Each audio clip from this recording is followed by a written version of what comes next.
Venezuela जैसी कोशिश भारत में भी हुई और होती रहेगी। आइए जानते हैं कैसे। 2024 में वेनेजुएला में इलेक्शन हुए थे जिसमें मेडुरो जीत गए और प्रेसिडेंट बन गए, लेकिन दुनिया पर अपना अधिकार समझने वाले यूएसए को यह बिल्कुल पसंद नहीं आया।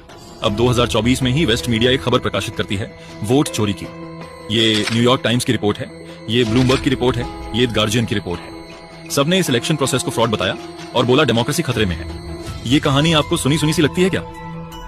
ये वही स्क्रिप्ट है जिसे शेख हसीना को हटा दिया गया। शेख हसीना के खिलाफ भी ऐसा ही नैरेटिव चलाया गया और उन्हें डिक्टेटर साबित करने की कोशिश की गई। वही नैरेटिव पाकिस्तान में चलाया गया और इमरान खान को जेल में डाल दिया गया। श्रीलंका भी यूएसए का शिकार हुआ, लेकिन प्रोसेस बिल्कुल वही।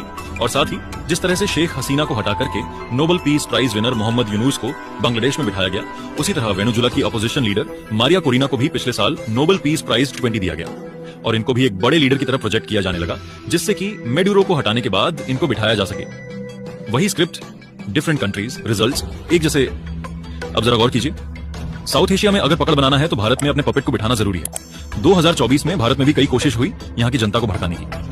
वोट चोरी के नैरेटिव लगे, चौकीदार चोर है के नारे लगे, ऑपरेशन सिंदूर पे सवाल उठाए गए, भारतीय अर्थव्यवस्था को डेड इकोनॉमी बताया गया। वो सारी चीजें करी गई जिससे भारत अस्थिर हो सके। नेपाल में प्रोटेस्ट हुआ तो राहुल जी ने यहां भी शुरू कर दिया। डोनाल्ड लू से मिले, इल्हान उमर से मिले, जॉर्ज सोरोस के इन्वेस्टमेंट के सबूत निकल के आए कि वोट चोरी की स्क्रिप्ट डिबंक की गई, मोदी को डिक्टेटर बताया गया।